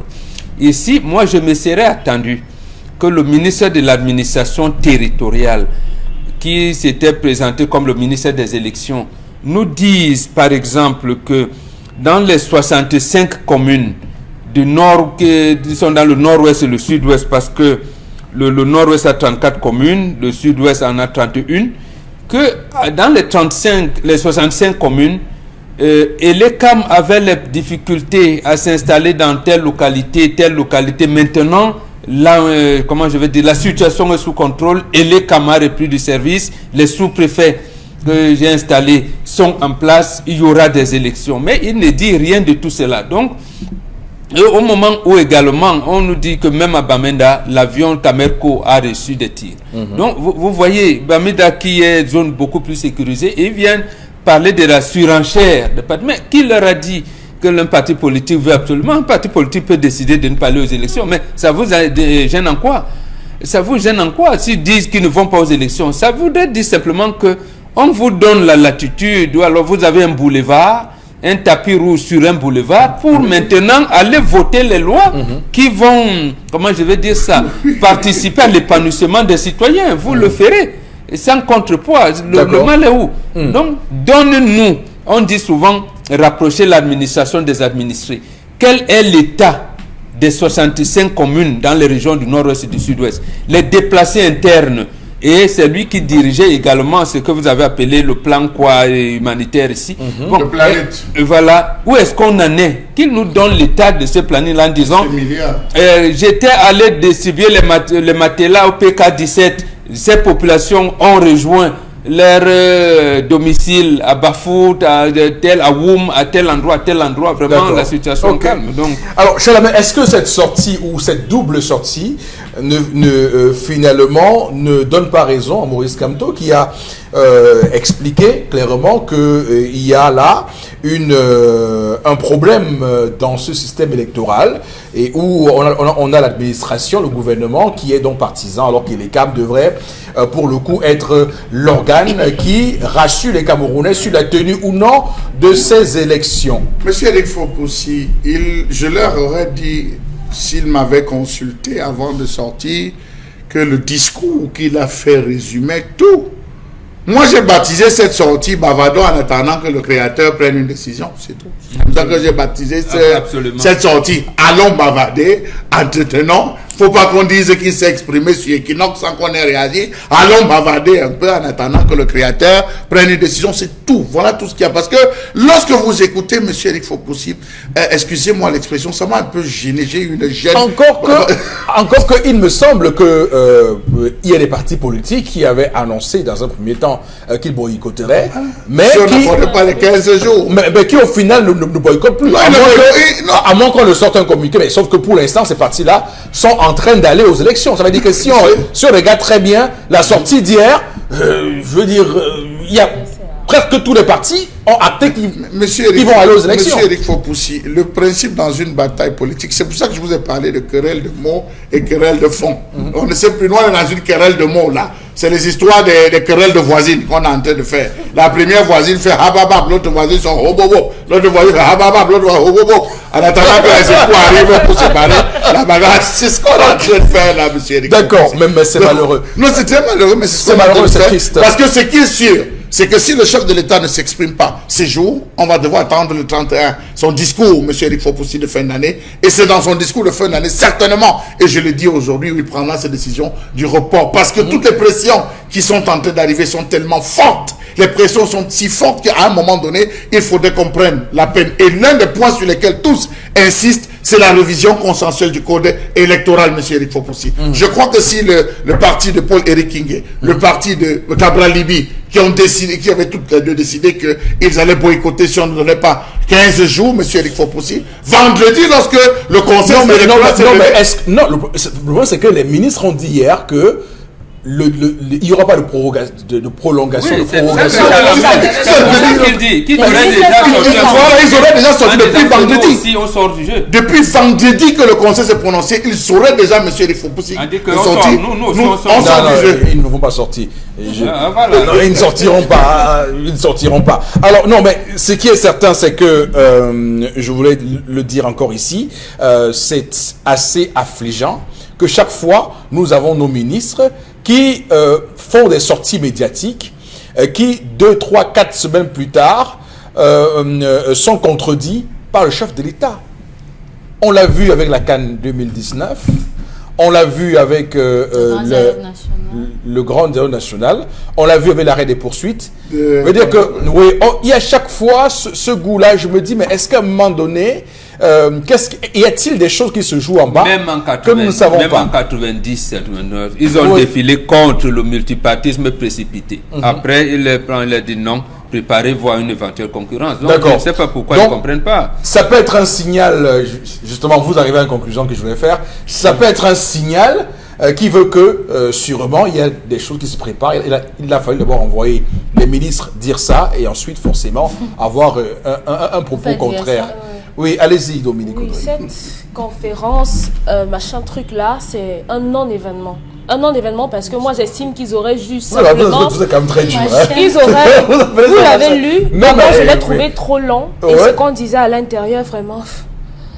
Donc, 8 pages, moi je suis 8 pages. Oui, vous avez 8 pages. Donc, ce que moi je dis, c'est que moi j'ai vu qu'on s'adressait à quelqu'un en particulier. Donc, au lieu de mettre ça sur Internet, ils auraient dû adresser ça directement à la personne concernée avant maintenant de nous en informer. C'est qui la personne? Maurice Kamto? Moi, j'en sais rien. Hein. Non, mais vous dites la personne. La personne, non. Ce communiqué, ne faites pas ça. S'adresser à Maurice Kamto, oui. Je n'en sais rien. Non, je sais que le communiqué n'était pas pour nous autres. C'est ce que je sais. Ce que je sais, c'est que ce communiqué s'adressait à quelqu'un en particulier. Donc, on aurait dû faire parvenir. Ça, c'est moi qui comprends. Hein. Donc, tout simplement. Décidément, vous êtes très dur, quand même. Hein. Vous avez beaucoup changé. Vous avez beaucoup changé. Mais vous êtes très, très dur. Est-ce que cela ne vous a pas effleuré qu'en un temps record, nous sommes habitués à des conférences toujours singulières Emmanuel Sadi qui aime bien sortir, bien expliquer. Voilà. C'est le quartier colonial. C'est le quartier, voilà. Le colonial. Voilà, c'est le premier quartier, on va dire ça comme ça. Quand même, quand on tire sur quelqu'un à bout portant, on est à peu près à 11h ou à 9h hier, nous étions encore dans ce studio, comme ça là, et que nous sommes aujourd'hui le lendemain, on ne sait rien. Omerta totale. Quand vous interrogez les témoins, ils disent on l'a vu sortir de la banque, il est sorti.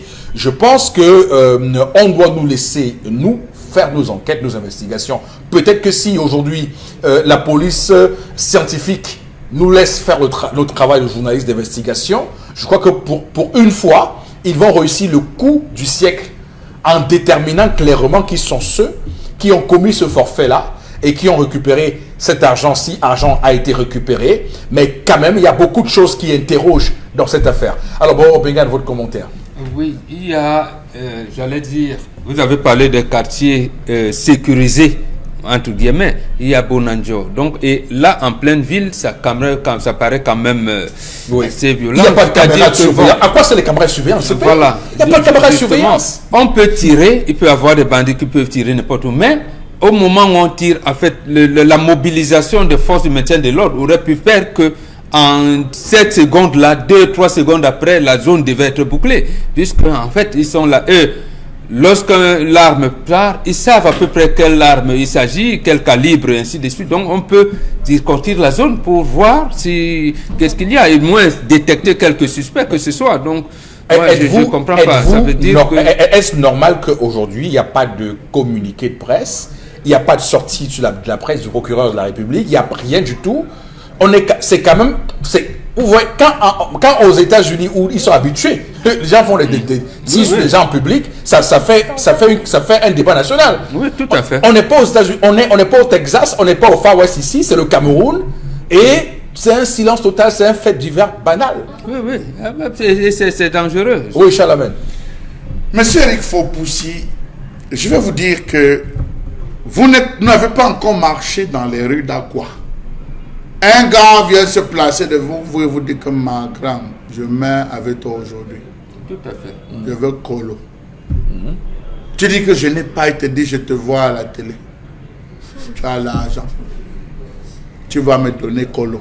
Quand tu fais l'ouvre les mains comme ça, tu vois les lames. Il a les lames qu'il a entre les doigts, monsieur Eric Fopoussi. Il peut faire comme s'il t'effleure. C'est des lames suffisamment aiguisées. Vous ne vous êtes pas encore baladé à quoi, monsieur Eric Fopoussi? Vous serrez le véhicule au moment où vous voulez descendre du véhicule. un groupe de jeunes viennent vous encercler comme s'ils vous demandaient. On disait que grand, là on est là, on a faim et on a soif. Et c'est toi notre père aujourd'hui. Ils vous le disent, vous pensez que c'est la blague, c'est le père aujourd'hui. Vous avez des éléments en tenue qui passent. Vous avez parfois, bon je ne peux pas les voir, peut-être ils sont en service, peut-être ils ne sont pas, mais qui passent. Vous pouvez crier, je dis crier à l'aide. Ils n'auront pas le temps de s'arrêter pour vous regarder. Vous n'avez pas encore circulé à quoi vous arrivez ici sur l'une des rues, rue Bernabé ou rue Bébé Idi, ou lorsque la moto dépose. On dit au Bensikina, mon petit, tu as fait ton travail, pas maintenant, voilà. On fait ça aussi à Bonanjo. Mais bien sûr, monsieur Eric Fopoussi. Bien sûr. Vous voyez le tunnel, plusieurs fois on a agressé des gens, le tunnel n'est pas loin de la compagnie d'air. À Bonanjo, avenue des banques. Mais je vous prends seulement cet endroit. Là encore, on peut comprendre que c'est un peu plus compliqué. Mais à l'avenue des banques, la Bonanjo, oui. Dites-vous bien que lorsqu'on sort, les Camerounais ne sont pas habitués au son de l'arme, monsieur Eric Fopoussi. Les Camerounais ne sont pas habitués au son de l'arme.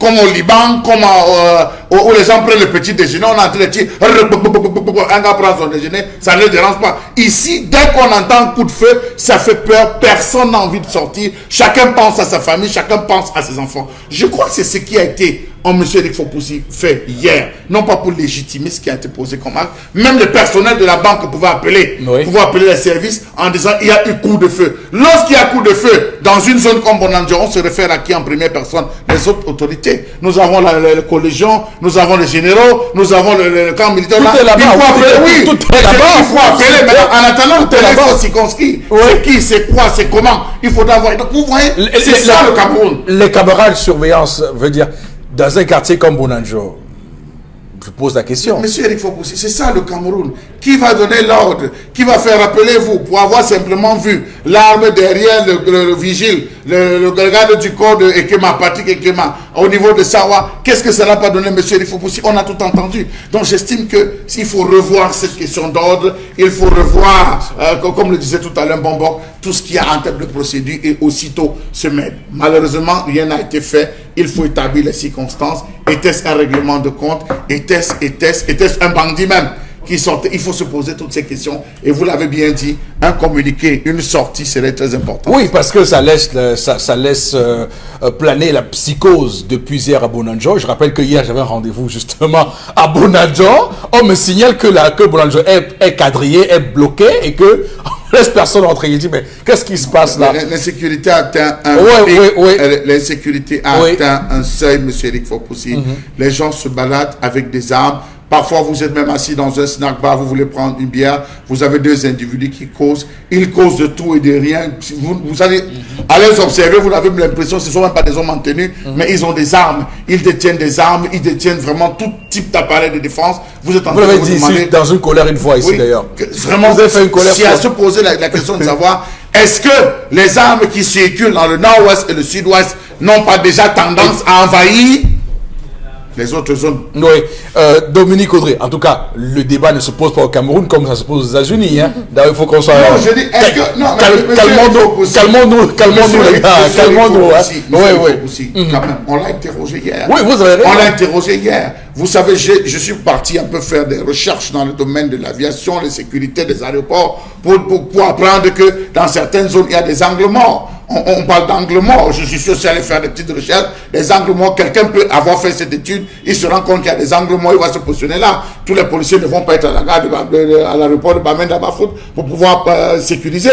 Donc il y a tout ça. C'est un endroit très sécurisé. D'abord, en temps normal, c'est très sécurisé. Maintenant, en temps comme actuellement la crise anglophone, c'est le lieu le plus sécurisé. Je ne dis pas non, mais je dis si quelqu'un a récupéré, comme vous avez en parcourant la toile, on a eu un des généraux des sécessionnistes qui a dit que les villes de Yaoundé et Douala doivent l'attendre.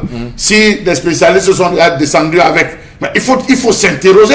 Et il faudrait que les forces de sécurité commencent à sillonner pour se rendre compte qu'effectivement, tous ceux qui se baladent avec des armes, soit du corps, soit des permis de port d'armes. Bien sûr. Dominique Audrey. Moi, comme d'habitude, je me plains qu'on a un gouvernement qui ne parle pas. Depuis la fin... mais c'est vous qui dites, quand ils parlent, vous les cassez. Là où on les attend... Non, mais ils ont parlé là-bas, vous avez dit que non, c'est un machin. Non. Mais là, vous dites, ne vous contredisez pas, Dominique Audrey. Non, monsieur Fopoussi. Ce qu'ils ont dit hier ne nous engageait pas. Ça, c'est ce que j'ai dit. Ils parlaient là-bas pour entre eux. Voilà. Là, la querelle des voisines. Maintenant, on les attend pour nous parler de la jeune fille qui a été poignardée à l'université, de la petite fille qui a été retrouvée morte chez le blanchisseur, chez les 3 enfants qui sont morts à Dizangué, et chez le monsieur qu'on a tué hier. C'est là qu'on les attend.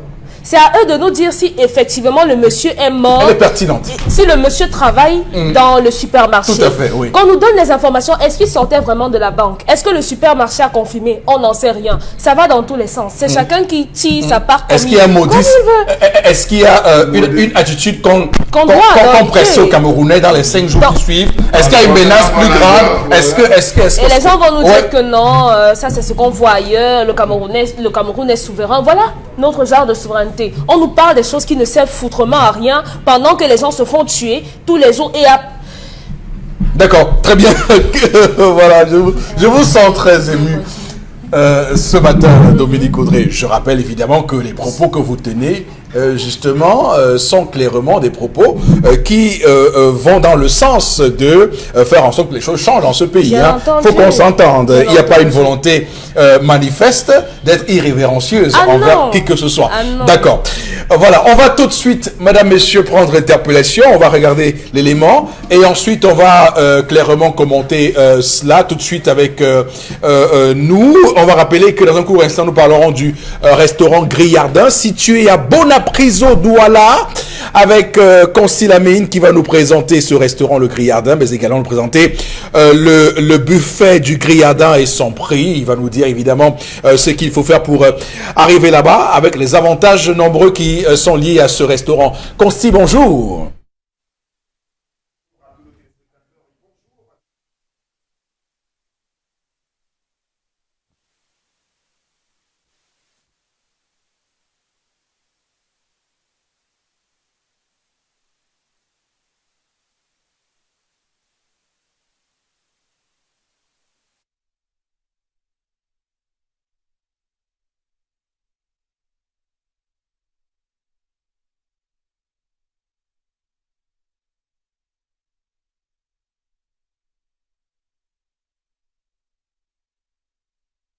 Le temps pour nous de faire une transition facile, si la régie nous le permet, et prendre interpellation tout de suite et maintenant.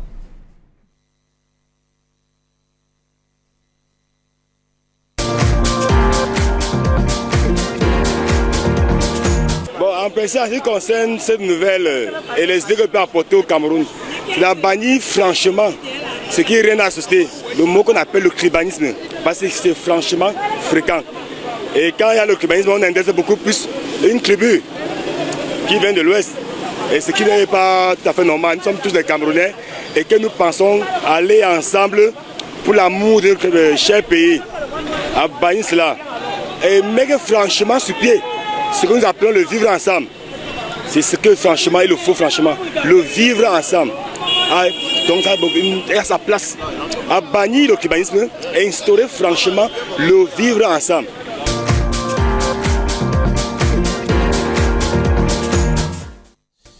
Alors, Boro Bégan, commenter 30 secondes. Bannir le tribalisme, oui, mais il faut le considérer comme un problème national. C'est-à-dire que ce que Charles Hamel venait de dire tout à l'heure, comment amener les non-nationalités dans la République. C'est tout. D'accord, le reste est clairement... Voilà. Ok.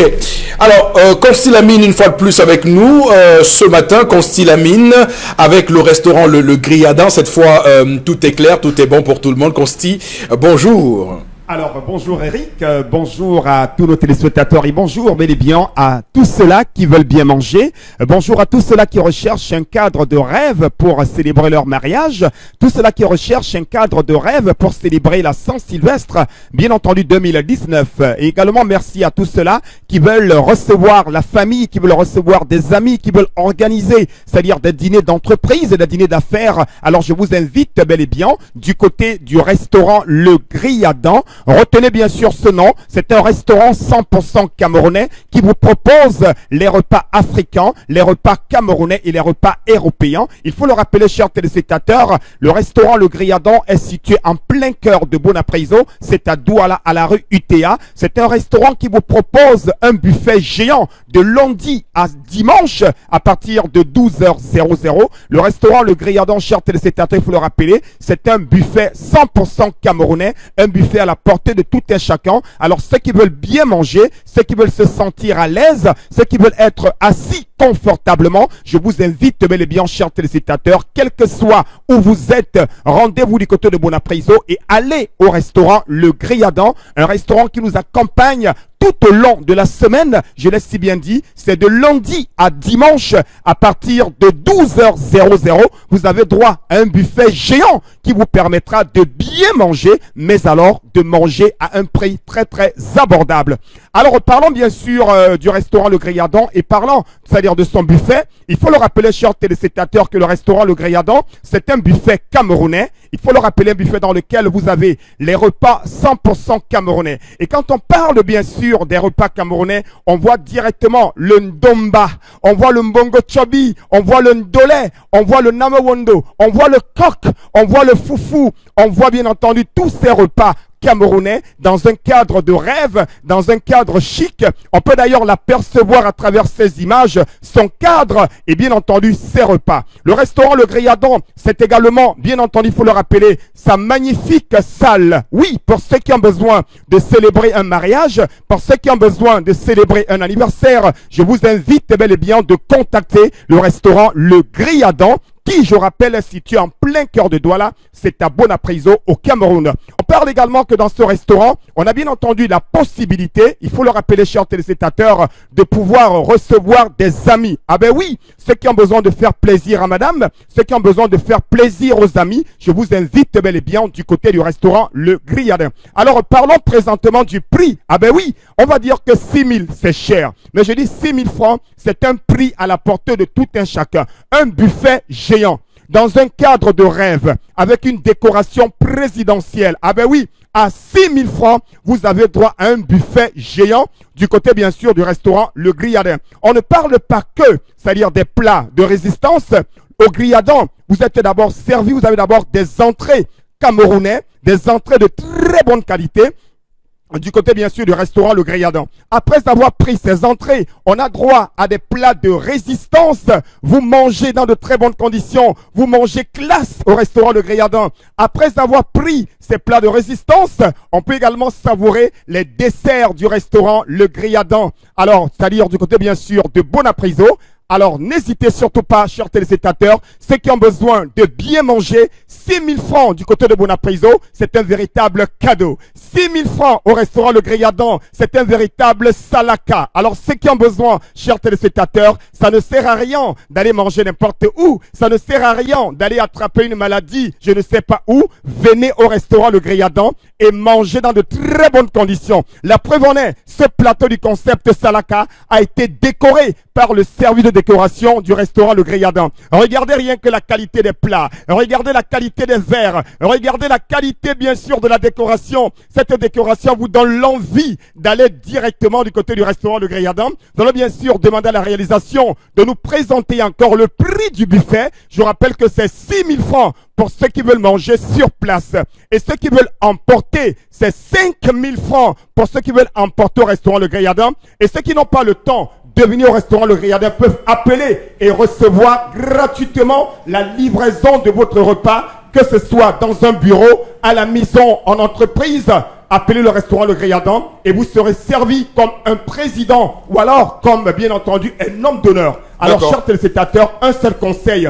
Manger, c'est bien, mais manger au restaurant Le Griadon, c'est encore mieux. Retenez bien sûr la situation, rue UTA, Bonapriso. Appelez dès à présent. Passez vos commandes, réservez la salle, que ce soit pour des mariages, pour des anniversaires, pour des baptêmes, appelez le Griadan et vous serez servi. Je rappelle, c'est une salle de 200 places modulables. Les repas camerounais, les repas africains, les repas européens, dans un cadre de rêve, dans un cadre tellement nyanga. Oh là là là là là. Merci, Costi. Le restaurant Le Griadan, c'est la classe. Vous nous donnez vous nous faites saliver. Vous parlez, voilà, dans un langage très fin. Vous nous faites saliver, Costi Lamine. En tout cas, ceux qui vous regardent feront un tour à ce restaurant, le Griada. Madame, monsieur, on va continuer à le dire. Hein, le pays est dans une situation où on doit penser à l'avenir de nos enfants, penser à l'avenir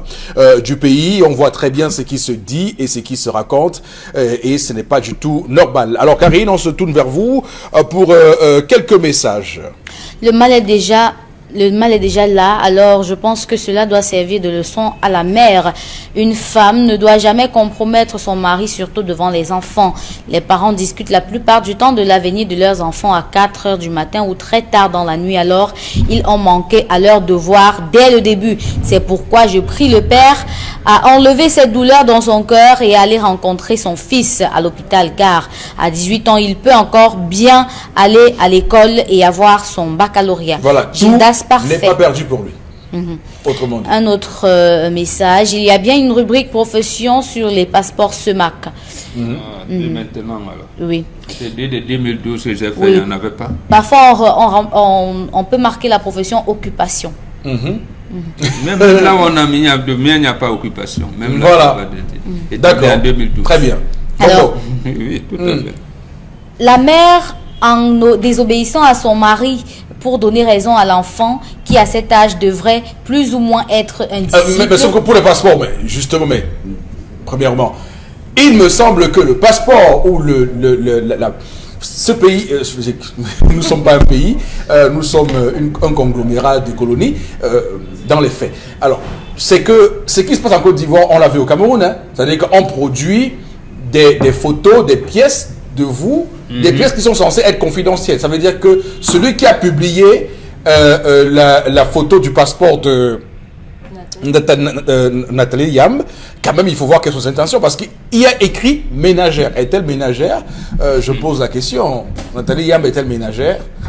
Je pose la question quand on sait qu'elle est évidemment ce qu'elle a fait avec l'entreprise de téléphonie mobile dont je parlais il y a un instant. Donc voilà, je veux juste qu'on soit clair.